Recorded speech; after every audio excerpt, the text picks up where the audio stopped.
Welcome to Betting on Recovery, the Addict's Voice, where we dive deep into the journey of overcoming addiction.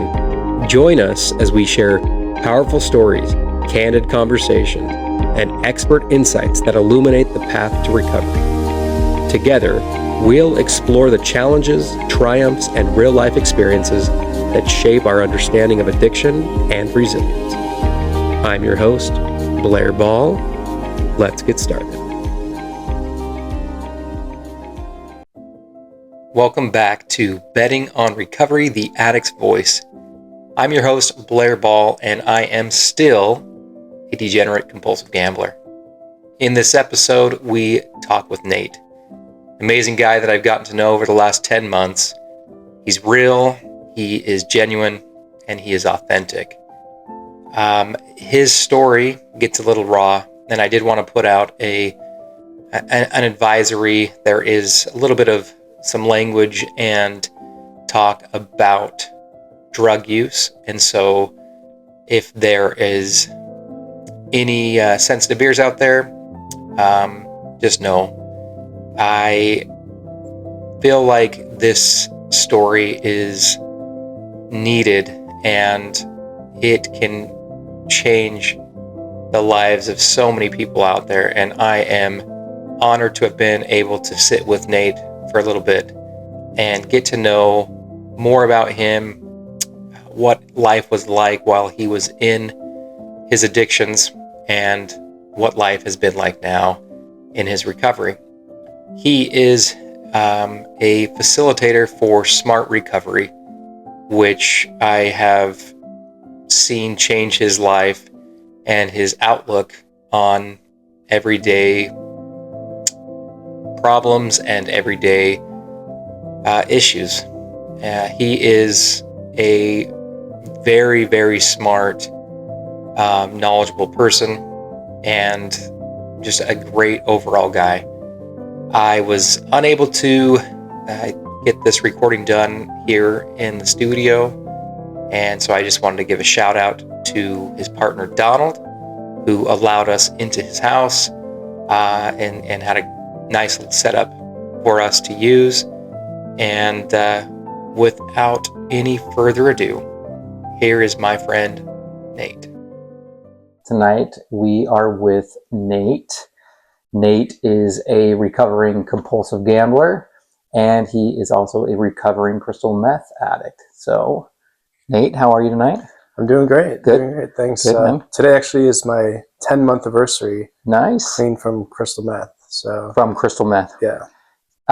Your crystal meth date and gamble-free date, same or different? They're actually different. Okay. So my crystal meth date was February 9th of 2024. My gambling date is February 19th of 2024. Okay, so 10 days later. Oh, that's right. I know the story why. And then actually, let's just dive right into that story why. Sure. So, well, not dive right into the story because I want to get some backstory, actually. How old were you when you first started using meth, and what kind of led you into that? So I started using meth when I was 18 years old. So I've been a meth user for 15 plus years. Mm-hmm. I tried it for the first time when I got kicked out of my parents' house. I grew up in Chicago, so long story, I did what a lot of teens do. I threw a party when I wasn't supposed to. My parents were upset with me, so they kicked me out. They meant I should be kicked out for the weekend, but I took that as like my free license to go move to California. Done, right? So I'm like, fine, you want me to leave? I'll leave. So I picked up my bags, had like a half a pound of weed, and just moved to California. I thought like I would just sell weed and do whatever I need to do. So I moved to California when I was 18, and quickly got introduced to the drug scene there. And because you were mainly going out there to sell marijuana, is that right? Yeah, like I was just to live life, but then that's kind of like in the back of my mind. My huge plan was like I was just going to sell weed and do my thing. And so I met somebody there, introduced me to meth, and fell in love with it right away because it took away the anxiety, the social anxiety that I have, and allowed me to be just more outgoing, less self-conscious, and just have more confidence overall. Right. So that's where I really started using meth. And then, it started out like on a weekend thing or every other day. And then it turned into a daily thing once I got addicted. And how long were you using like casually before it became like a daily thing? So it's hard to know the timeline because it was so long ago, but it started out just occasional use, meeting new people in that scene, and then it became a daily use once I actually got a job and started to have money of my own and be able to buy it. To afford it, right? Yeah. When you weren't just having to sell marijuana to get by. Yeah. And so once that kind of happened, then... So I guess when I was growing up, I remember like seeing meth commercials. In Idaho, there was like a big like campaign to like lower the amount of meth use. And it was always like this not even once kind of thing. And I don't know, I'm not sure where anywhere else if that was like that. But I know of a few people that I was close with that started using meth, and they were like, that was definitely the hardest thing that they'd ever done. But it was also like, that first time, I don't think I could have walked away from it ever. Right. Do you think that's pretty? It was kind of love at first sight, because I've done all kinds of drugs before. I've done heroin, I've done ecstasy, like all the party drugs. I had no problem doing it. That was my lifestyle. It was a fun, like, put a drug in front of me, I'll do it. Yeah. Like, that's the kind of person I was. Yeah, you only live once kind of thing. Exactly. And my motto was like, no one's going to tell me what I can and cannot do. And if I want to do meth, I'll do meth. Mm-hmm. And so, going to California, doing everything on my own, it kind of gave me that freedom to make my own decisions. And even once, the longest period I had clean from meth was just when I got a job. I had to do a drug test, so there was like the 3 days. So I forced myself to be clean for 3 days. Right. But as soon as I passed the drug test, right back to daily use. So, and would you say, like, when you were doing that, were you an addict at that time? Oh yeah. But you were still able to kind of like 3 days because you're going to be using again, kind of thing. Yeah. Or... So it was definitely because I had to like pass the drug test, or else I wouldn't get the job.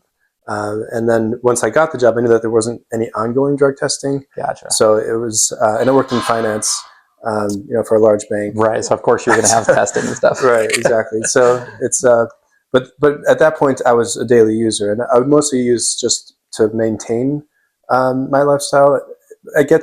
Once you're addicted to meth, it gets to the point where it's not really used recreationally necessarily. It's more like just functionality. Like I can't function without it. More. But not so much like heroin. People get sick and they get withdrawal. Yeah, when you're withdrawing. Meth withdrawal is more, you just have no energy and you just can't get out of bed because you're just so tired, and you just feel normal. Like my status quo was high. Right. So I would go to work high, do everything high. Did anybody like know, like in your, other than the people that knew, were there close people that you tried to hold that back from, or were you more like, yeah, this is just who I am? No, so it was definitely contributing to almost like a double life. Gotcha. Which I only realized later on in life that was part of the root of my insecurities and how I'm overcoming things now. But at the time, it was like literally just the people that I used with was my one circle, and then my work circle was completely oblivious to it. Like they would never suspect it at all. And then my parents, like I was pretty open with them actually about my drug use, but I was too in my own head and stubborn to like, they wanted me to get help since I started using drugs. But I felt like I had, they kicked me out, so I got to do my own thing. Right. And so when you were living in California, how long was it before you got to California and then started using? Or like felt like you were like addicted? It was pretty quick after that. I mean, even in Chicago I was using like more heroin, and crack cocaine. Would you say that like you had an addiction to that as well too? While you were there? I wasn't addicted to crack. I mean, the first time I did crack, it was like, oh my God, 5 minutes later I wanted to do more. And it was like, I do not want to feel like this every time I do it. Right. But it was almost like a treat. Like you could just do crack on the weekend, and it's okay. And then I did heroin a few times, but then the heroin was like, it's a whole process, like, because I was smoking it back then, and so there's a whole like ritual to it. Right. I was afraid of needles at that time, so I didn't want to start shooting up. Although later on in my meth use, I started shooting it, and then I'm like, I should have been doing this forever, because it hit you like quick, and the rush that you get is just insane. It's like nothing that I can compare that to from being sober, Mhm. except just being high on life Right. and whatnot. But not to glamorize or Right. Yeah. I do that. know. But it's even talking about it now. It brings back memories of, I would say, pleasant times, like fun Sure. times. And Yeah, I think, and that's part of the reason why like people get into different addictions is that, I remember at one of the GA meetings, I was talking about how I wasn't having fun gambling, and I was like, is doing meth fun? Yeah. Because I kind of wanted to. I've never had that addiction. I've never had used like hard drugs, so especially like in an addiction, is it still fun? And you're like, I loved using every time I used. Yeah, Like, it was. I miss it. Like what you'd said. And again, not to glamorize it because it causes so many issues, but that's part of the reason why people keep going back to it, right? It's because it's just like this, the dopamine, yes, but then life's tough, life's hard, and so people use to escape that. Mhm. Would be my guess. Yeah. Tell me what kind of like your experience with that. Yeah, and I think a lot of it is, I've heard a saying that addiction is like addictions to anything, whether it be a substance or a compulsion, like that's the solution in the addict's mind, and it's mostly based off of people being uncomfortable with something about themselves that they don't like. Gotcha. And for me, I think it was because I came out to my parents as gay 2 weeks before I went to rehab, but I lived this complete double life. So, and when was that? That was like the last rehab? No, this February Gotcha. of this year. Okay. So I've lived my whole life with awkward conversations Gotcha. with my parents about Gotcha. like, oh, why don't you have a girlfriend, or like, do you want grandkids, or like, and I think my mom knew like when I was younger because Sure. she caught me a few times or whatever, but like I always denied it, and she believed me, or I don't know if she believed me or didn't Sure. believe me, but I felt like I was living a double life, and so part of I think using the drugs was just masking that uncomfortable feeling with myself, and getting away, exactly. and being kind of truly who you right. maybe felt like you were, right? Right. Or are. And it also gave me the freedom to just not give a fuck. Right. Because when you're on meth, you really don't give a fuck.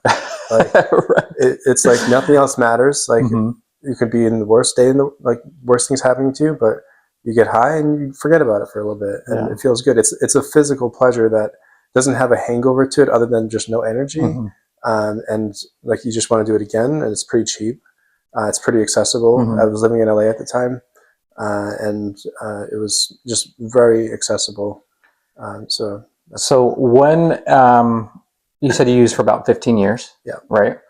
I thought you had gone to rehab prior to that. So I did. I went to rehab when I was 20. I want to say like 22, 23. For meth? For meth, yeah. So I went to rehab. And what led to that? So my dad actually got diagnosed with cancer. He's had breast cancer in the past. He was in remission from that, and then he got diagnosed with prostate cancer. Wow. And that kind of like shook me up. I was like, I want to do good. Life's short. I want to change my life. And so I decided, okay, I'm going to change. I'm going to go to rehab. But I wasn't doing it for myself. Okay. I mean, I was doing it for myself, but not really. Like I felt like I just wanted to make my dad proud. Right.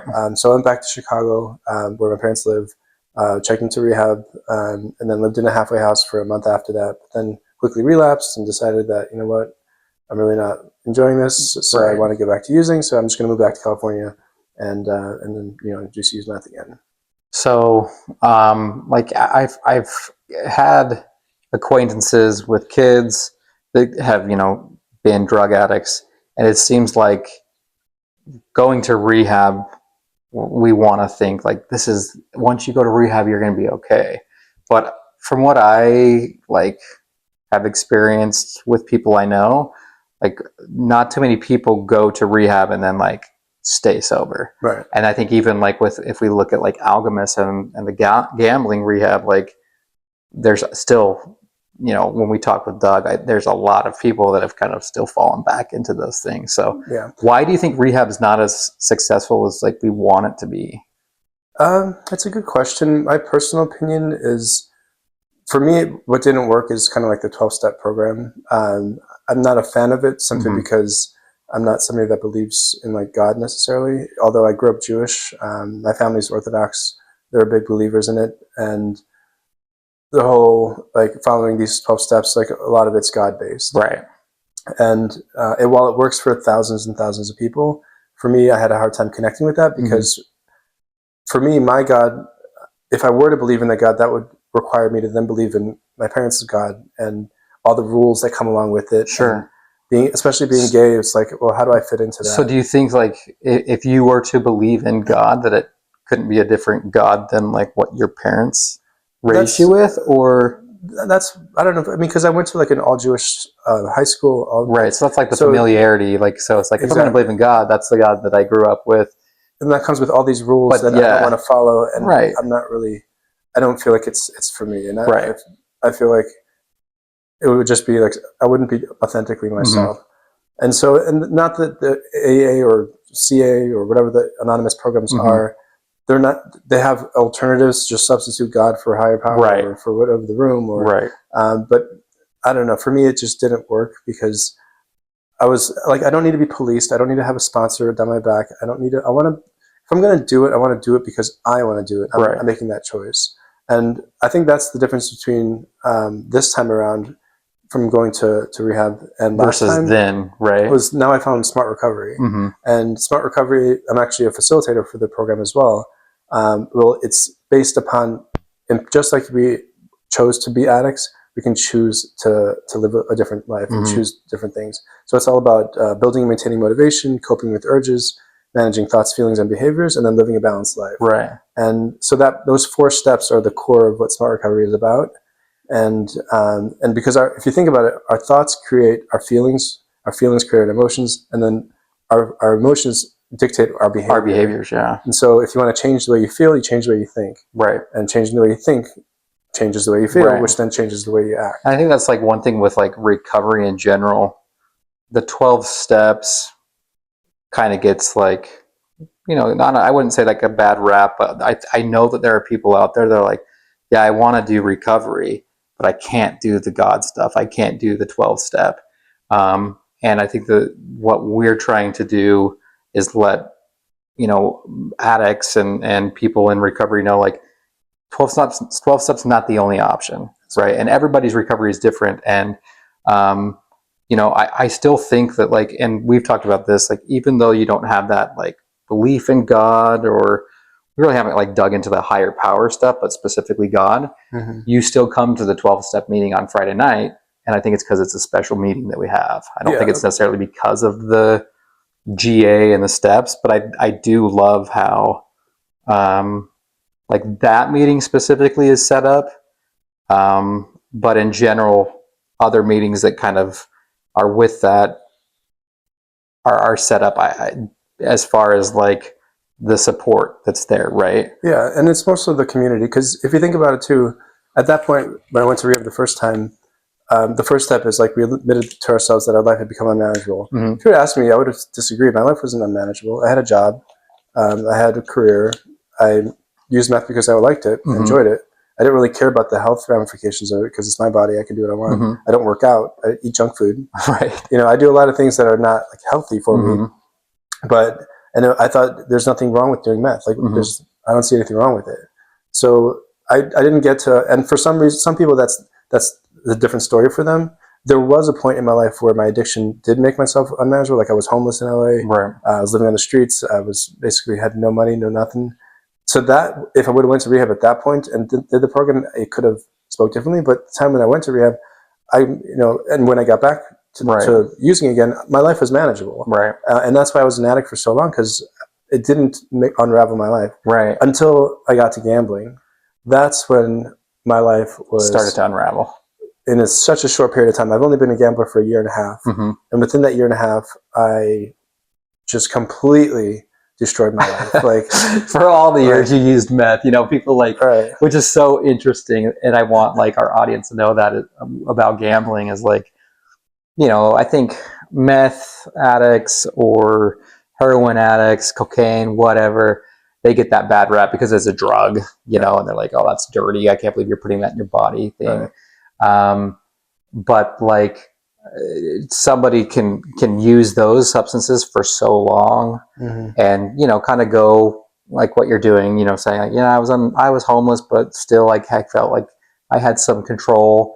And then you hit this gambling and it's like, within 18 months, I've lost completely control of my life. Yeah. So not to say that one addiction is harder than the other, but just to kind of open up like the mind a little bit, to have this understanding of like, yeah, gambling, all addictions aren't equal, right? Regardless, even in the drug and alcohol, like path, they're not all equal.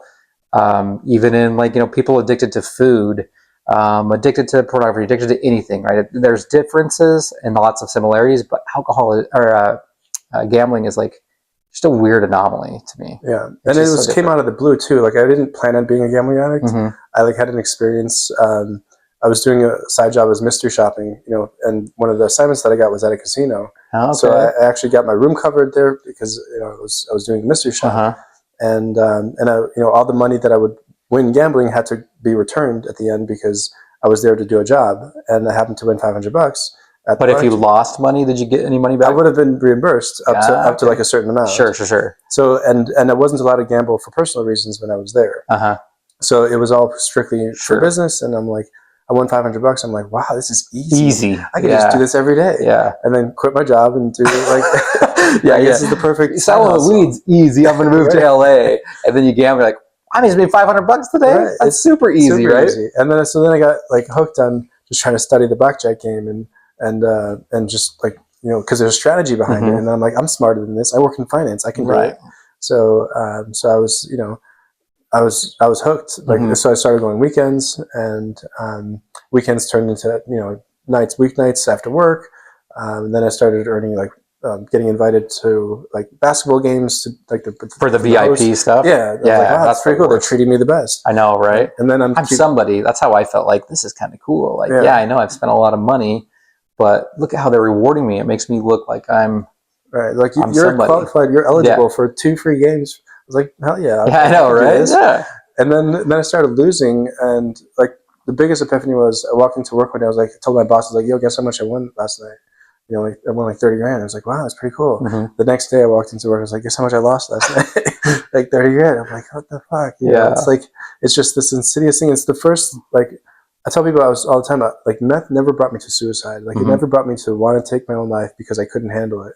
Gambling many, many times brought me to the point where I was driving home from the casino at 3, 4 in the morning at 130 miles an hour, just wishing I had the courage to just end it. Yeah. And I never understood how people can get to the point of suicide from anything. Yeah. Until I experienced it, and I'm like, this fucking sucks. Yeah. This is like insane. I cannot stop. I cannot get out of it. Like all my life was just every single day was making barely enough, like even driving Uber and Lyft to just get $20 to go back to the casino and then lose it and then do the same thing again. And even with the free play that I would get from the casino itself, like I won, I know you're not supposed to talk numbers, but I won like $10,000 of free play. It's supposed to last a week. It only lasted me like 8 hours. And then I still walked away with zero. Like, how do you have $10,000 of free play and walk away with zero within an 8-hour period?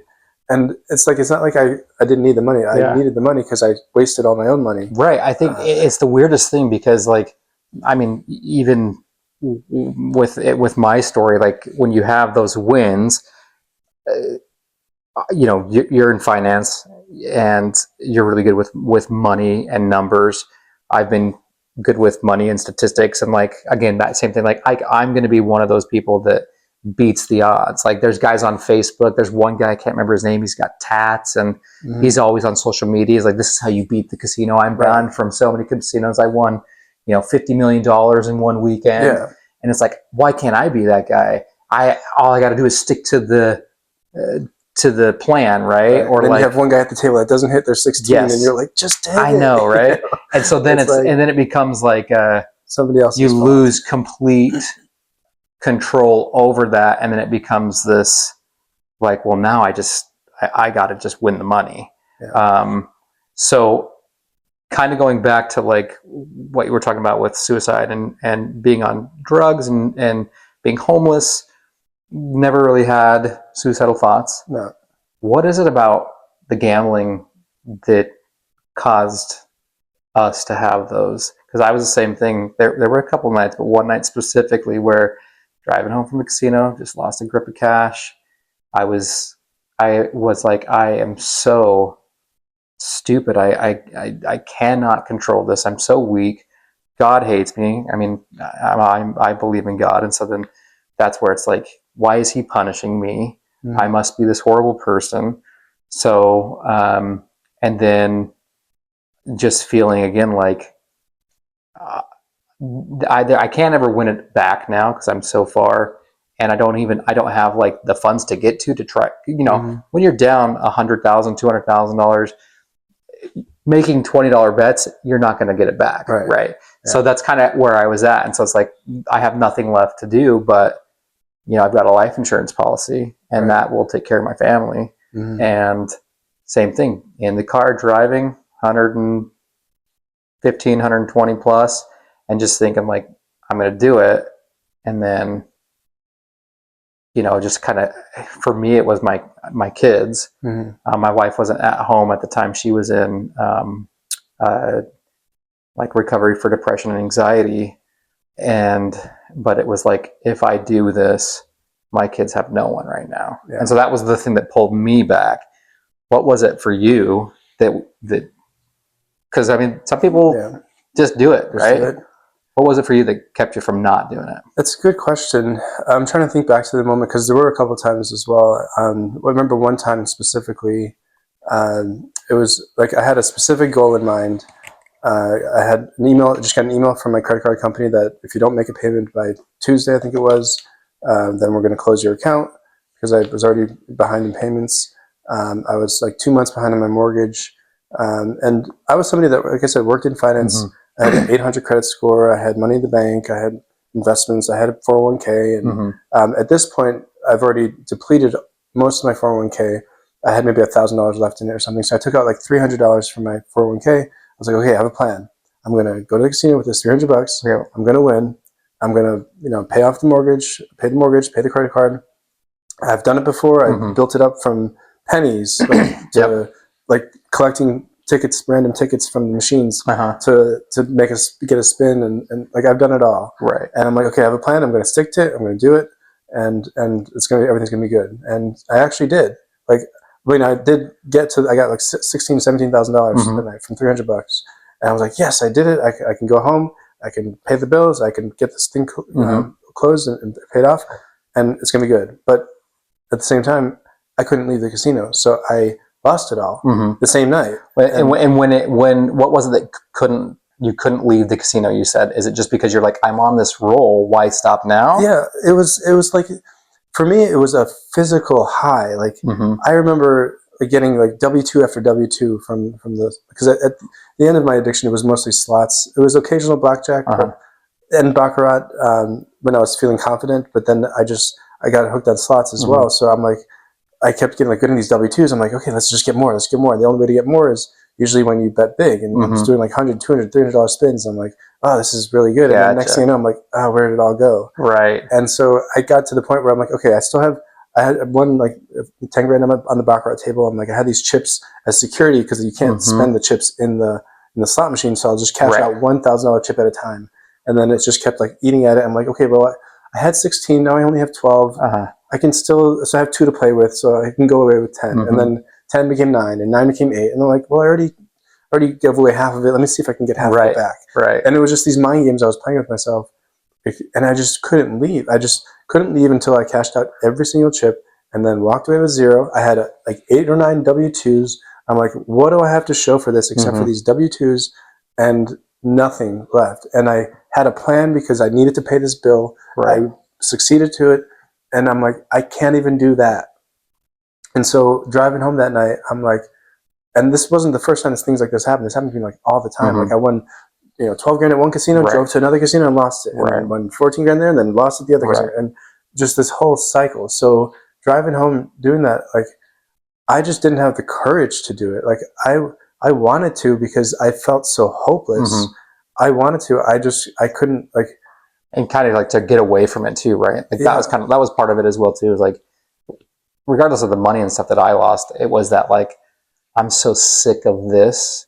Yeah. I'm so sick of like losing and getting in my car and punching my steering wheel to my hands bleeding, and just like I've lost control. I'm sick of it. So the only way I'm going to get out of this is if I have my life. Were you ever like that at all? Yeah, so like, those are those moments of flashes. I'm like, there's really only one way to stop. And then I can, because I was also ashamed of it, because I was ashamed of the fact that I lost my entire 401k. I lost all my investment accounts. I lost all my savings accounts. And I was pretty comfortable before. I didn't need to gamble when I started gambling. I didn't need the money. I just got hooked on it. And then now I have nothing. I have like a 400 credit score, and I just can't get out of it. I'm going to be doing this for the rest of my life, and I can't keep living that way. Yeah. And so, and that's where like the turning point of getting help with it was I actually got into a car accident like 2 blocks from my house, and it was 3 a.m. I fell asleep at the wheel, being up for a few days, and I drove into like a median in the road and smashed my windshield. I thought I hit somebody. I'm like, oh my God, at least I didn't hit somebody. And then I'm like, I didn't even have enough money to fix my car. And then I'm like, well, I didn't know what to do. So I called my parents, just letting them know that I need help. Will you help me? Because 6 months prior to that, I actually went to Chicago to ask them for help, for my gambling addiction, but I was unwilling to get help for my meth addiction because I thought that's okay. Like I want to keep my meth addiction. Like you can't tell me what to do, but help me with the gambling thing. Right. Like, because my parents are the nicest, most caring, loving parents in the world, and they would do anything for me. And the right thing to do for me at that time was to say no. And at that point in time, I still had half my 401k, so I'm like, okay, I'm not the worst. I didn't deplete my entire 401k yet. So, and I had a pretty significant 401k for somebody my age, and so I depleted half of it. I'm like, I told my parents that I was suicidal. They're like, we really want to help you, but unless you're willing to get help for your meth addiction, what's the difference if you're killing yourself gambling or you're killing yourself with meth? Like, we're not going to help you that way. So I said, okay, fine, I'll do it on my own. I'll find my own way. And I went back to Arizona here and continued to lose my entire 401k. Right. So I think that's one thing that like, because part of like the podcast channel and like my goal is to not only reach addicts, but then also like reach family members and loved ones of addicts who are struggling, to kind of give them like this idea of what we've been through, what they're going through. And I'd love to like talk to your parents about that one time and just see like, what was it like? How were you able to tell Nate, sorry, we're not going to help you unless you're going to work? Because like as a parent, I've got kids. I know you don't have kids, but as a parent, I'm just like, oh my gosh, that's got to be the hardest thing in the world. But at some point, looking back on it, do you feel like if they would have helped you then, that you'd be where you're at now? Absolutely not. Like if they would have helped me then just with the gambling addiction and not with the meth addiction, I would have relapsed for sure by now. Gambling? Gambling. Like they were 100% in the right to refuse help from me. And it's something that they've done since they kicked me out when I was 18. Yeah, they didn't mean to kick me out like for me to move to California. Forever. but they did kick me out because they're like, that's unacceptable and we're not going to tolerate it. And so they have their boundaries that they set. And they offered help for me in the past for my meth addiction. Every time I would go visit them, they'd be like, are you sure you don't need help? Are you sure you're okay? And I would never lie to them about my addiction. I'd be like, yeah, I'm fine. Like I'm functional, I'm living, and I'm okay. Sure. And so they offered help, but I knew that it was there if I needed it. But I just wasn't willing to give up my meth because it was that important to me. Right. But the gambling, like I really wanted to stop gambling because it was destroying me. Like that's all I would think about all day, every day. And it was just this stranglehold. Yeah. I've talked to like, in GA, a lot of people who've had multiple addictions, and it seems like it's this common thing that like the gambling addiction, is what ruined their life more than anything. Or like, I know someone who she'll say like, I did the most horrendous things when I was in the throe of my gambling addiction, trying to get money to gamble or whatever, versus when I was on drugs. Yeah. Right? Do you kind of have a similar experience with that? Absolutely. As well too? And one of the things that I'm most ashamed about that I did was my partner at the time. He is the nicest guy in the world, and so we've been together for 15 years, and he hated the fact that I was struggling with this addiction, this gambling addiction, and he would have done anything to help me. And so I had a loan out of my 401k that I took out to gamble, and so but I needed to pay off some other bills, but I only had a maximum of, you only allowed to take about 2 loans out or something, and I already maxed it out. So I asked him if he can spot me the money to pay off the smaller loan so I could take out a bigger loan so I could pay off some bills. Sure. And then before I had a chance to pay him back, I lost it all in a single night gambling. Right. And I did that not once but twice to him for a pretty significant amount of money. And like the feeling you have from losing money that you're supposed to pay someone back with, somebody that I care about, that I loved, and was like, I would never want to intentionally hurt or steal from him, but that's pretty much stealing. Like, yeah. And so doing something like that, like I haven't stolen to get drugs, or I was always an honest drug dealer, or not drug dealer, but drug user. Like I paid my drug dealer, and like I was very an honest person, I thought. Right, but you can't really get a loan to go. I guess you can get a loan to go buy drugs, but drugs aren't. Yeah, they're not that expensive. It's like you get some that lasts you. Yeah. We buy it in quantity. Right. We get bulk shipments from LA. Right. Like literally, we get like a few ounces of meth shipped to us, and it'll last us for whatever, a few weeks, and then you just get more. But there was no like shady business of like trying to steal or hustle or this and that. But with gambling, it was like, what can I do to get my next fix at any cost, no matter who it hurts? Right. And then I would feel horrible about that afterwards, because after I'm done with it, like I get back to my senses, I'm like, what the fuck did I just do? That's so stupid.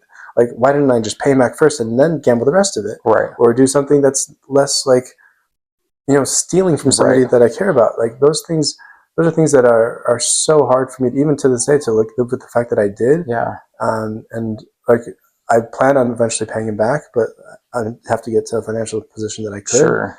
But those are things that I wish, like, and that's like, gambling just takes away your morals. It's like robbing Peter to pay Paul. And I did the same thing with credit cards. Like I had 30 credit cards that I had with, all the major banks, and I would like, take a cash advance from one and then make a payment from my account that had no money in it, so my account would then go negative, but then I'd immediately do another cash advance because it credited my account right away. Yeah. Like, do things like that. Like, I would never recommend anybody in the right mind to do. Right, I know. Like, why this is the worst thing you could do for your credit specifically. And, like, I had somebody that took pride in my financial acumen, and like things like that I like never thought I would do. I was doing, or even just taking a cash advance at all in general. Like, why take a cash advance out?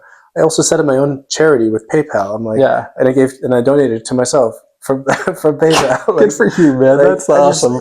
Creative, like the typical, like, it's the typical mind of a gambler because of that kind of stuff, right? Yeah, create a charity that accepts credit cards and then donate to yourself. And it was all legit. And so, but then I couldn't pay that back. So it's like, and then it's just a snowball cycle. Then I end up with over 6 figures in credit card debt and not knowing how to do like deal with that. So I had to declare bankruptcy in the end. But it's just things. It's the weirdest thing how gambling makes you think, because like going back to the cash advance thing, I remember one time I had I'd hit my max ATM withdrawal, $500 on all 3 cards. And it was like, I'm going to take out it was the first time I've ever taken a cash advance out on a credit card. Yeah. And so I remember going, and it was like the fee to do it initially was like $75. And prior to like going into the gambling, I like addiction, the thought of just like wasting $75 on a fee, like was sickening to me. You know, like one time the HOA charged us an extra $15, and it was like, we have to get that $15 back. This is ridiculous. Exactly. But here I was like, oh, it's just $75, whatever. Yeah, it's just the cost of doing business. Yeah. And then make it back. Not to mention all the interest that piles up from that. Exactly. But yeah, man, just your brain goes crazy, and you make these decisions. You had mentioned something as well too that I want family and loved ones of the addicts to know, is like, you truly felt remorse. Oh yeah. Right. And I was like that as well too. Yeah.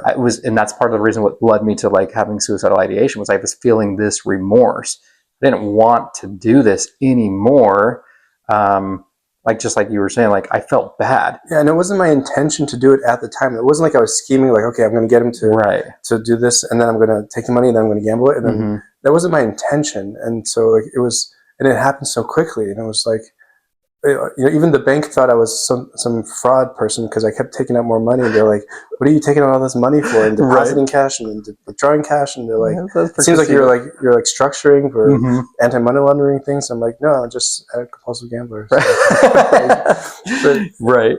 So the night of, were you driving for Uber the night that you wrecked your car? Yeah. So you didn't. So you lost your job. I lost my job last October. October of 2023 it was. But interesting story, I was driving back from the casino in Tucson, March of 2023, and I was, because they gave me $90 in free play, so I had to go all the way to Tucson. Right. So on my way back, it was like I stayed there all night. It was like 8 o'clock, 9 a.m. I was already late for work. I was falling asleep at the wheel, so I took a nap at the side of the road. This lady knocks on my window, asked me if I was okay, and I was like, yeah, it startled me because it was really hot outside, so she thought I was like passed out or whatever. Right. So it startled me, and I'm like, so then I started driving, but I was still like half asleep. So as I was driving, I didn't see that the road stopped, and so I kept going, and my car flipped over 3 times. And, oh my gosh! It was totaled, and like the neighbor there. This was like in between Tucson and here. I don't know the exact exit, but so like after flipping 3 times, and I was lucky to be alive afterwards. I have video of the whole thing because I was in my Tesla, so the video was pretty interesting. And then the cops, it's a funny story because the cops actually asked me if I was a diabetic because they saw all my insulin syringes. Insulin syringes? And what were you like? Car. Yeah. I'm like, no. Well, I was honest. I said no. And then later on, they found some meth in the car too. And they're like, we're not going to charge you for it, but we're going to have to confiscate it. So I got a break there. But yeah, so I mean that's the first time car accident that I got from driving. But then the sick part was I didn't even go to the hospital. I went to the casino at my first stop. Like I had my partner come pick me up. Like, okay, I got another car. I had 2 cars at the time, and so like it's no big deal. I'll just take my other car and go to the casino because I can't afford to go to the doctor, but I could afford to go to the casino. But then I had a brilliant idea. I'm going to tell my boss that that I was in a major car accident, and I can't go to work now because I was badly injured. And so I tried to get on disability, but of course I went to the doctor, and the doctor was like, yeah, you're fine. But I didn't communicate that. And so I ended up taking off of work for like 2.5 months and basically not working, not getting paid. So that's when I depleted my rest of my 401k and just didn't have, so then when I went back to work, they did layoffs and unfortunately I was cut off from that. But so then afterwards I was just doing Uber and Lyft. All that money went to directly into the casino, right? Like as soon as you got paid. As soon as I got paid into casino, it was a daily thing. Like it said on my monthly statements that I made X amount of dollars, and like no, I made 0 because and that was another thing too. Like you work a hard day, you get paid, and then you blow it all at the casino, and then it's like, okay, not only did I lose, but now all that work I did was for nothing, and you're just working for free, and it's like you keep doing that over and over and over again, and not being able to walk out with your winnings is the most like despondent thing or like worst feeling in the world. Like I would even tell the cashier at the casino, kick me out. I already have this money. Kick me out. And then on the way out, I'd find a slot machine and then just go right back to it. So many times I'd be up, a grip of cash and I played blackjack, was my favorite at the casino, but I'd have my chips like off to the side. Okay, like this is what I'm taking home for sure. Or I'd have like a $500 chip and I'd have like 5 of them in my pocket. Like these are not coming out of my pocket. And then you start to dwindle down and be like, and even the dealer would be like, man, remember you put that in your pocket because you weren't going to spend it. And I'd be like, yeah, but man, what time is it? Yeah, I'm good. Let's go ahead and 500 more. And then it was like boom, boom, boom, boom. I would be so sick if I was a dealer, like watching people like me. When I first started going to the casino, I'd see people like who I ended up being and just being like, what in the world is this person doing? Like, how have they lost this control? Again, that's not me. I definitely have control. I've got this system. And then once you start having some losses, it's just like. And then I figured out with the blackjack table, especially with side bets, I figured out patterns of like, okay, if you do this amount of hands and that amount of hands, you can do the match bet and push bet. And like, I was a pro at that. And then I realized if you bet bigger, you could win bigger. And like, there were nights I was up 40, 50 grand. And they even giving money to other players at the table. That was my favorite. That was my favorite. I was so generous. I was the most generous person in the world at the table. Yeah, and that was kind of like my back in my mind. I was like, any winnings that I ever did take home, most of the times they went to like help other people, or like, I could just feel like, I'm at the gas station, and I've always wanted to be like, I want to buy someone's gas. And for a while we were doing a thing like that where in our family we would, buy someone's gas once a month or something. And so to be able to just be like, hey man, let me get that for you. Right. It was like cool. It made me feel like I didn't want to be rich to be, Bill Gates or just some stuck up person. I wanted to make the money. It was this dream life of like, so I could help out everybody. Right. And so that was one thing I look back on and being like, I would tip my dealers so much money. Like them dealers made it killing off of me.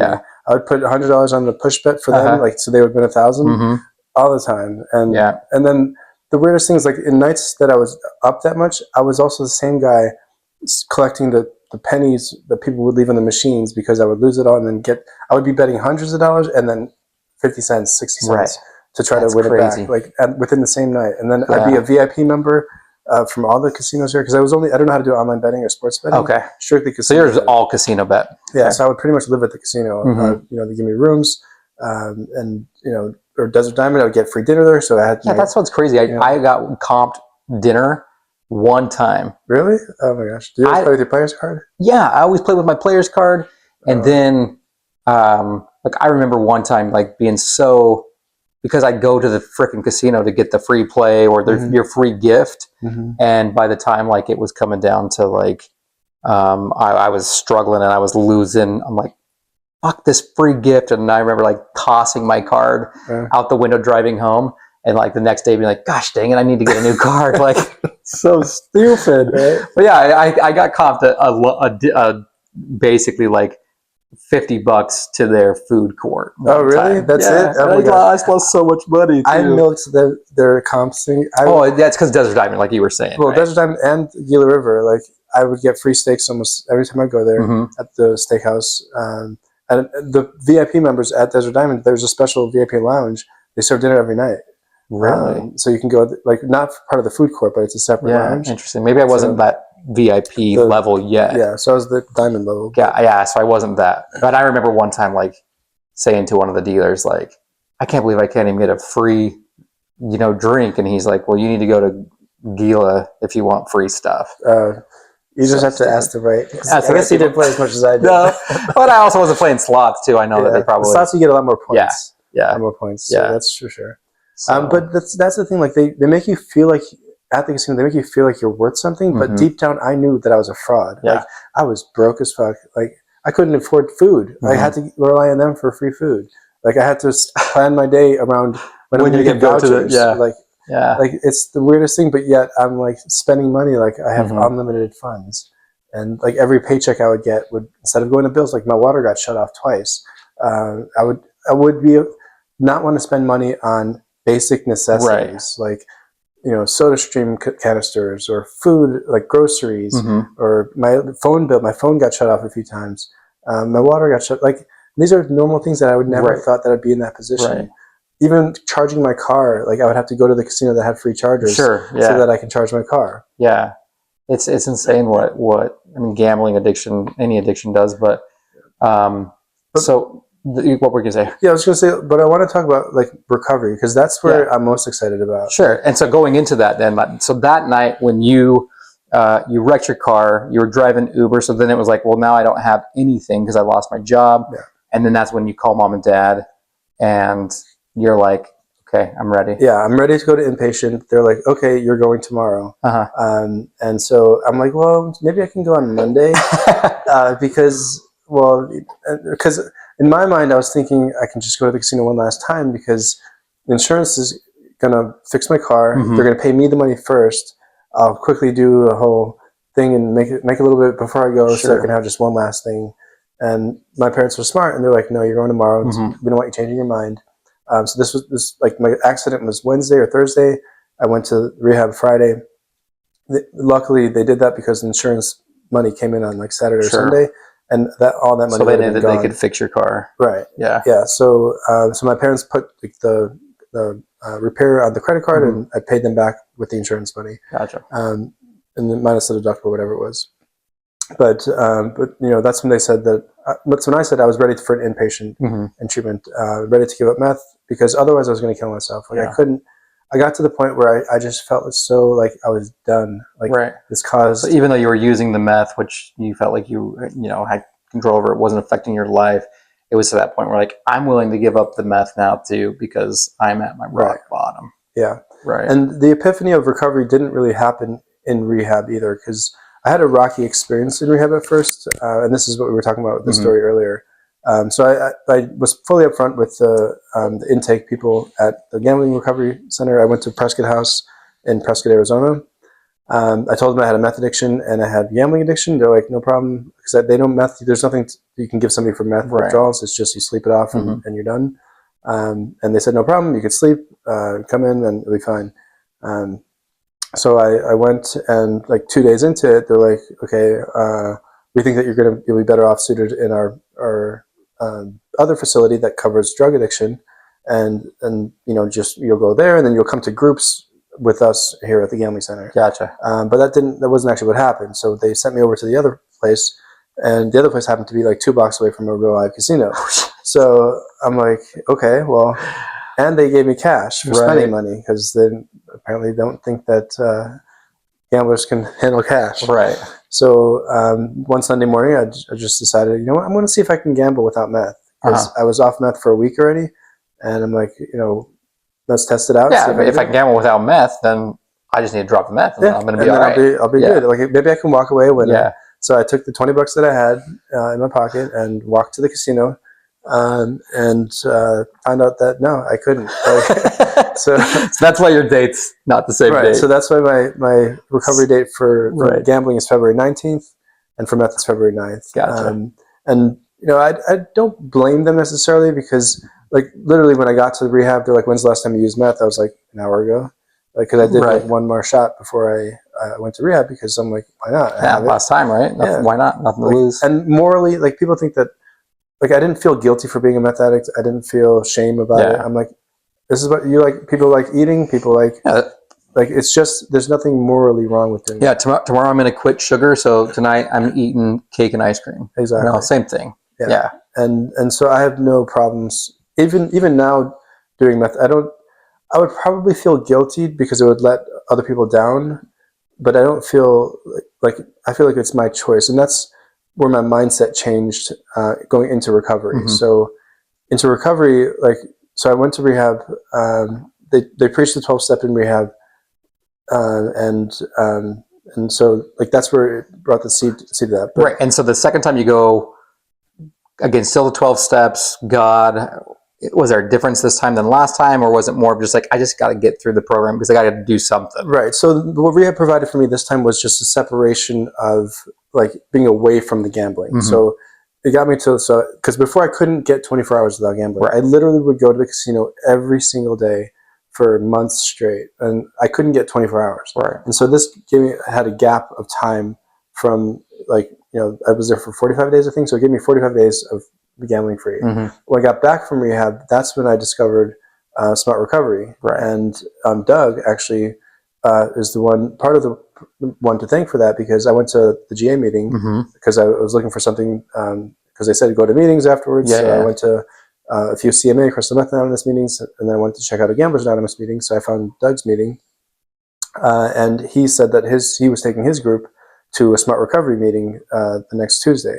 So, and what is SMART? What's the acronym for SMART? So SMART stands for Self-Management and Recovery Training. Okay. So it's based on cognitive behavioral therapy, or CBT, and it's more science-based. It's not about religion. It's just making decisions that will better your life. And it talks about tools that you can use to proactively decide to do different things that you've been doing in the past for the reasons that will build motivation. And instead of it being like a discipline-based program, which I feel like a lot of the anonymous programs are, of don't do this, don't do that. This is more focused on, okay, what do you like to do, and build on those passions. And when you have urges, track the urges, see what triggered it, figure out what's causing you to want to do it, and you'll find patterns in that, and then deal with those issues and deal with your thought process of changing your beliefs to be more rational. And the biggest example of that is you go to a sports game, half the stadium is pissed when someone scores, and the other half is happy. Right. The same event happened, but the way people think about it dictates what they actually, and they really feel perception of reality. Exactly. And it's so true when it comes to addiction. Like on my way to the casino, I would feel this rush of like this adrenaline, like, yeah, I'm going to go gamble. And I haven't even gambled yet. Right. So like it's all about your thoughts. It really dictates how you feel. And just that epiphany alone was like, okay, I'm in charge of my thoughts. If I want to stop gambling, then I can choose to stop gambling. Right. And I can manifest that and create that in my life. The reality. There's nobody else that's going to have those thoughts for me. I'm going to have to be the one to do that. Yeah. And so it was just so empowering. And the facilitators that were running the meetings at the time that I went to are so great at what they do. And so it inspired me. And I think that's a big thing too, like as far as recovery and going to any meeting is like, which drew me to the Alchemist meeting, and then Thursday night meeting that I go to is the same way. Just amazing people, and it's like I want to be there. But if there are people that aren't, that are struggling because the meetings that they're going to, they just kind of feel like this is a lame meeting or like this is just awful. I think Doug, when he first kind of got into recovery, there wasn't a GA meeting or whatever, and Ken, his counselor, was like, create your own. Right. And it's like so true. Like recovery depends on you. How bad do you want this? Yeah. And so what I admire about you is like you've loved the smart recovery, and so now you're a facilitator. Yeah, right? So I took the training to become a facilitator, and even just the training itself, I would recommend it for anybody that's in recovery, because it just teaches you life skills. And people use smart recovery, and it's not addiction specific. It's just building and maintaining your values, how to cope with urges, managing thoughts, feelings, and behaviors, and living a balanced life. It's just a total package of how to live your life with true purpose and what you're passionate about, rather than focusing. Because for me, if I were to have to focus on my gambling addiction or not gambling or not using meth, like eventually I'll fail. Right. That's hard. Like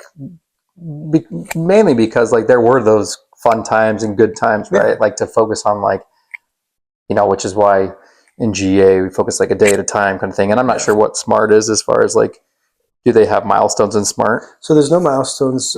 You can celebrate it for yourself, but there's no prize at the end. Right. So like, okay, if I reach this goal, it's all about living in the present and being mindful of like, okay, don't trip about tomorrow. You can't change the past. What are you doing right now? And the way they deal with relapses also, relapses doesn't start you back from square one. Right. You don't get like, okay, now that all the work I did before is obsolete. Now I have to start from day one. I got to get my welcome chip again. No, it's all about what's your mindset today, and how do you feel about it now, and what caused the relapse. Yeah. So how can you change that in the future? It's not about, there's no winning or time. It's still like you don't lose everything, and you get to decide what stage of change you're in. Sure. Because there's different stages of change. You could be pre-contemplation or contemplation. There's a lot of different stages of change, and so lapsing or relapsing doesn't necessarily take you back to square one. Sure, and it's a learning experience of how to. I would say like in GA or any 12-step, they may or may not agree that like relapse is part of recovery. I think it's not one of the steps, right? And so they would say like, you don't want to relapse, of course, but I like the SMART mentality, or any other, just the idea of like, you know what, we're still imperfect people. Like if we succumb to some of those urges, like don't let it like drag you back into now that you're in the addiction. Like the sooner you can, recognize like, yep, I messed up. Let's go. Let's start over. So I really love the SMART recovery. One thing that's interesting, that's a little bit, we kind of are different on is, and I think it's pretty cool how we both have differences in this. When at the GA meeting, I always will say like, I am a degenerate compulsive gambler. And then when you talk or you introduce yourself, you always say, I'm a former compulsive gambler, because I'm not a compulsive gambler anymore. I don't gamble now. I don't use meth now, so I'm not a meth addict. I used to be. But I'm not anymore. And that's the SMART recovery model, right? Like we don't use labels because it doesn't define who I am. I'm not my behavior. I'm not my actions. I'm not my feelings. I am myself. Right. I'm me. I'm not going to label myself as an addict or an alcoholic because that's not what I'm not addicted to anything right now. Yeah, and I think that's beautiful. I think it's like the only reason why I say that I'm a degenerate compulsive gambler is simply just like that's not who I am right now. Like I'm not a compulsive gambler right now. I'm not in this addiction, but it helps me remind myself of like when I was in the addiction, like I was a degenerate. Like I did so many things that I'm so ashamed, like I was ashamed of then. And so like to me that helps just kind of keep fresh in my mind, like, yeah, I don't want to go back because I remembered that's who I was. Yeah. And I've had some people be like, hey, don't call yourself a degenerate, that's not who you are. And I'm totally like, I agree, that's not who I am, but it does help me just remember like in the past. And then also it's one of those things as well too, that other people that might kind of feel that way, like that they're okay to finally be like, hey, I'm that too. Yeah. I was a degenerate as well. And that happens in the Alchemist meeting sometimes, but neither way of us talking or introducing ourselves is wrong or correct. It's just like, and that's what I love about recovery. And that's what I think we both have this passion for. And that's why I wanted to interview you, because Nate is somebody that like, I say since your first meeting at GA with me on the Friday night, I've seen this huge growth in you, and it's been so many different things, but I truly see how you have like this fire that's like, hey, I'm ready to go. Like I'm ready to help other people. I'm ready to talk about recovery to everybody, no matter what. Yeah. So, and that's the beautiful thing, like you said about recovery. It's whatever works for you, and that's there's different paths for different people. And if calling yourself a degenerate compulsive gambler helps you ground yourself into reminding yourself of that, then go ahead, do that. If calling myself a former compulsive gambler helps me separate like my former compulsions to not who I am today. And if you would have looked at me 10 months ago now, you would have seen a completely different person. Like not only do I act differently, I think differently. I've lost 50 pounds. Yeah. I've, working on myself emotionally, and I'm just a more outgoing, comfortable person in my own skin. Like the whole coming out to my parents and coming out to my family and just living a more authentic life for myself. I'm not afraid to show people who I am. Yeah. And so that's like the core of my transformation is like, I am me, I'm okay with myself. And if people like it, that's fine. If people don't like it, that's fine too. And it is what it is. Like I'm not going to change for anything like that. I feel like, with the GA, you get the anonymous side of it. We go to the meeting, we all know kind of who each other are, but we don't mention last names. And a lot of people, it's an opportunity for you to be completely anonymous, right? Yeah.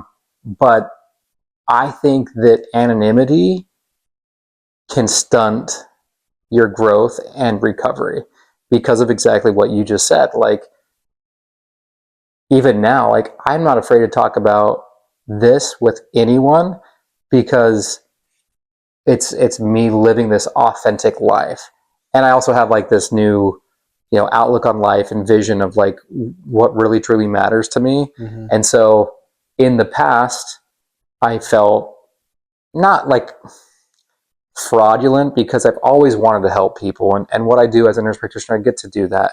But it was the stuff that led to the lying and the hiding and the shame of what my addiction was. And now it's like, if I can be that authentic and true and going back to like, don't lie anymore. I try my best not to lie anymore, mainly because like, if I'm doing that, then I'm not going to relapse. I'm not going to fall back into those patterns. The moment you start to like be lurking in the shadows or which I don't like the anonymous a lot, but I get it. I understand why it's there and it should be there. But for me, I think to really attack this disease and any addiction and to get through recovery, it's like, and that's why you just own it. And that's one thing, like when you're like, I don't care about telling somebody I'm a former crystal meth addict. Right. Like, so what? And if somebody's going to judge me, that's not somebody that I need to be around. That's not somebody I need in my life, right? And I'm hoping that if any employer watches this, they don't hold it against me because I'm not currently a user. But I'm hoping that me sharing and being open and upfront and honest about it will help somebody that is struggling, because I'm sure I'm not the only one, or wasn't. No, you're not. You're not. And that's the other thing, right? I think when I look at, I mean, even in my aspect of like religion and my religious community, like that was one thing that I was so worried about what other people would think about me if they knew this. And then that itself led to more gambling and more shame and more like, I'm not stepping out to seek help because I don't want anybody to know this about me. And so in the aspect of whether it's at work or in anything, there are people out there just like the way we were, that people are like, what, are you serious? You had that problem? And there are those people out there. So the more that we can be open and honest about it, I think it's like that, just like, oh, wow, that's Nate's, like story. And he's this amazing guy. And I can do that. Yeah. Right. And one thing that's really helped me that it doesn't get, I keep reminding myself of it because it's so true, is having a support system when you're outside of, let's say, a controlled environment rehab is super important. Like, I honestly don't feel like I would have succeeded if I didn't have the people around me supporting me. So that includes, Donald and Perry, whose house they let me stay in. That includes my parents. It includes even my ex, with everything that I put him through.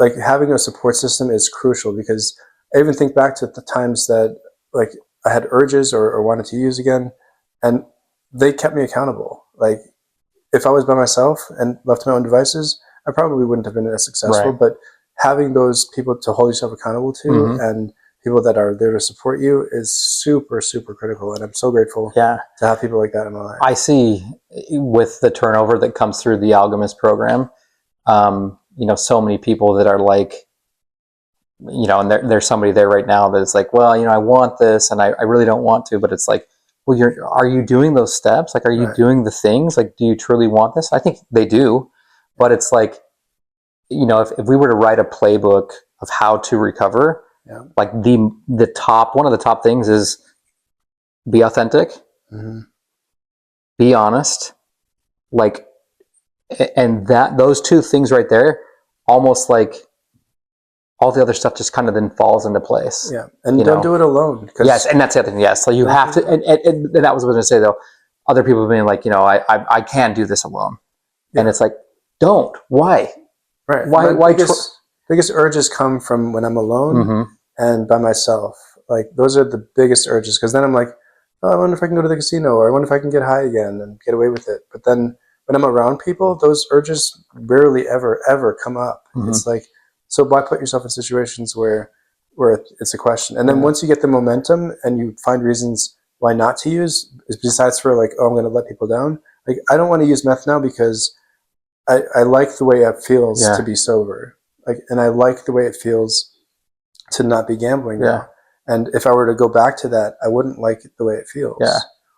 Just like not having that control. That's the thing that does it for me. Is like, right now in my life, like, I have the control, and sometimes there are some people in GA or in the meeting on Friday that will be like, I'm not committing to never gambling again, because that seems way too hard of a thing, and maybe I'll commit to not playing poker or blackjack anymore, but I'm still going to bet on games because that's the thing I have control over, right? And it's just like, just lean into the recovery. Right. That's all. And when I kind of realized that, that's when I became easier. It's not easy, I would say. I think the more like you practice that you have with it, and the longer you go, it does seem like I don't have urges very much anymore, but they still come, right? Yeah. I mean, you shared a pretty awesome experience that you had with that, or with an urge, and again, going back to like, I could have done it, and nobody would have had any idea. Yeah. But why? Right. It's because I didn't want to, and getting to the point where I don't want to use meth is, I think, the best way that I can have success in that is, and also even within my mind, because going back to the way you think about things changes how you feel about them. like I could use meth if I want to. I could gamble if I want to, but I'm choosing not to. Mm-hmm. So therefore, there's no pressure of like, I can't do it, but I want to, but I can't do it, but I want to. It's like, no, I could if I want to. I can drink. There's nothing stopping me from going to get a drink. Nobody's stopping me from going to use meth, and no one's stopping me from going to the casino, even though I banned myself for 10 years from ones here. But I can go drive somewhere else. There's nothing. We could drive 4 hours to Vegas. Yeah. And I could if I want to, but the thing is, I don't want to. Yeah. And even just telling myself that helps too, because it trains how you think about it, and telling yourself that that's what you think, and that's what you. Because if you think about it logically, that's really what we want as problem gamblers. We want to stop. So if you change how you think, that's how you change how you feel, and it just gives you that confidence to know, like, yeah, I'm the boss of myself. I get to make those decisions. Not these like temporary urges that last 15 seconds. Right. And I'm not going to let that control my whole destiny. So what do you say to somebody that is in an addiction and they want out, but it's like everybody that I know and everybody that's in my corner is in this group that we use meth, or we drink together on the weekends, or we gamble together. And if I quit this, even though it's ruining my life, I'm not going to have anybody. Do you have like anything that you could say to somebody like that? I think I have an idea of something that I'd say, but I'm curious what you would think. Can we explain the situation again? So like, let's say somebody that, like, everybody that my friends that I hang out with, my core people, like if I'm not using, I don't have anybody else. So if I give up using, I can't associate with them anymore. So I'm not going to have anything. What would your... So I was always a loner. Like I didn't have any friends really, because I was hiding myself from everybody. Like at work, I had to hide my drug use because I didn't want anybody finding out. I hid most of my gambling from my coworkers. I had just my partner and zero friends, like literally zero friends. So starting over, like from scratch, not using, gave me the courage to go explore new opportunities to meet people. And if I were to still associate with people that use, I wouldn't been able to manage the temptation or that. Like, if you really want to stop using, you can't associate yourself. And I'll speak for myself. If I want to stop using, I cannot associate with people that do use. I think the vast majority of people can't. And so I think that they're with those people that are out there like, so I want to give this up, but I can't because like that's my people. So I would also rephrase that, because when people speak in absolutes, like I can't, if you think about it, that's an irrational statement, because is that really true? You can't? No, you can. So which one do you want more? Do you want to suffer in gambling, or do you want artificial or superficial friends? Right. And then also to take it a step further, okay, you can choose to, because I can hang out with people that drink alcohol, or even like some of my coworkers, they talk about sports betting all the time. Like it doesn't bother me.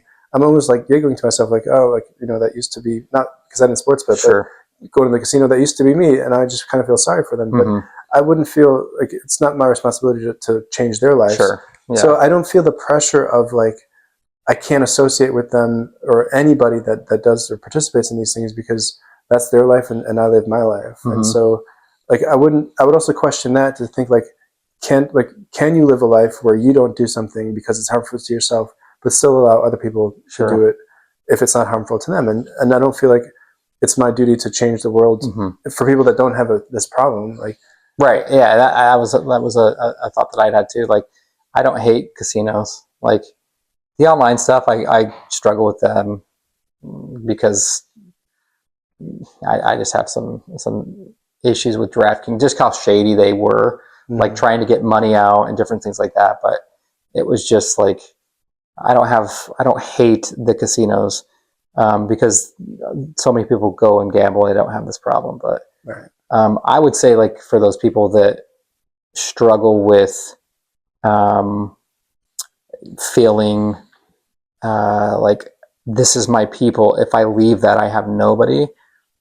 Once you start like in a recovery meeting, like that becomes your new tribe. Exactly. And like I love people at meetings, and just getting to to meet those new people. And that's honestly, those are more people that I want to be around anyway. And you end up getting to a point where you look forward to meetings. Like I look forward to my Tuesday night meetings, my Friday night meetings, my Saturday morning meetings. I don't go to them because I have to go to meetings. I go to them because it's like I'm meeting my friends. I'm just catching up with them, seeing what's going on. I get to share in their progress and see how they're doing, and just talk about things with like-minded people. And meetings are something I look forward to. Like if it would ever get to a point where it's a chore, then I know that it's not doing its role, and I need to rethink like what I'm doing. Right. But yeah, it's definitely something that I look forward to. So last thing that I want to ask you about, going kind of back to like the family members, what's your advice to those family members that have to say no to their kids or to their loved ones? Like when they're like, hey, I need help. And it's like, I can't help you. Like going back to like, we're willing to help you if you do this. And you're like, oh, I'm not going to do that. So, I know that there are people out there that could benefit from the insider's voice of hearing like, you need to say no, or you need to say yes. What's your thought on that? So for me, I've had parents that were smart enough to say no when it was right to say no, and I'm of the opinion that it's my life. I get to make my own decisions, but I also have to live with those consequences, and whether good or bad. And so for a family member, I knew my parents loved me. They always told me that they loved me, but they couldn't financially support the decisions that I was making, and so they're not going to throw good money at a problem that is just not conducive to that. So I don't have any advice for families, but because every situation is different. Yeah. But I would say don't be an enabler. Like don't enable bad behavior, because enabling bad behavior is supporting it, and it's just going to ruin both the enabler and the enablee, if that's even a word. But the parent or the loved one and the person struggling, because it's going to perpetuate the problem. So create a healthy boundary, stick to that boundary, figure out what's important to you and what you're willing to do and what you're not willing to do, and then stick to that. But don't let the addict dictate the terms for that, because that's never good. Yeah. Like, for me, I wasn't ready to get help until I was ready to get help. And once I was ready to get help, my parents were all in. They're like, don't worry about it. We'll take care of it. We'll make sure everything's good. And some people don't have that luxury. They don't have parents that are willing or able to do that. Yeah. But all parents should at least love their kids and be willing to love them and support them emotionally. It doesn't have to be financially, but and everybody has their own set of boundaries. But for family members that are like, I currently have a brother that is suffering from addiction now too, and he's been clean. He was clean for a period of 9 years, and then relapsed and is currently struggling. And my parents are setting boundaries with him too. Like he lives in Mexico now by himself, and it's sad. And for the first time, I realized like, wow, this is what my parents must have felt like when I refused help, because they offered him help and we're all there for him. We love him. We want him to do the best, but he has to make the decision to want it for himself. And for the first time, I realized like that's the hell I put my parents through for all these years of like, for them worrying about me. Is he alive? Is he okay? Why doesn't he see he's destroying his life? Like, why can't he just get his act together? And I was just refusing help because I'm like, I don't need you. I can do this all myself. Like, I know better, and I don't have all the answers. And now that I'm sober and on the other side, I'm like, it hurts. Yeah. But they're doing the right thing by making him live with his decisions. Yeah, that's the one that I kind of wanted to get to, is like, because I know parents and loved ones, like they have that guilt, like, I want to save them, but then also on that other side, like, you can't. Right. They have to do this for themselves. There's in one of the meetings that we have, I feel like there's some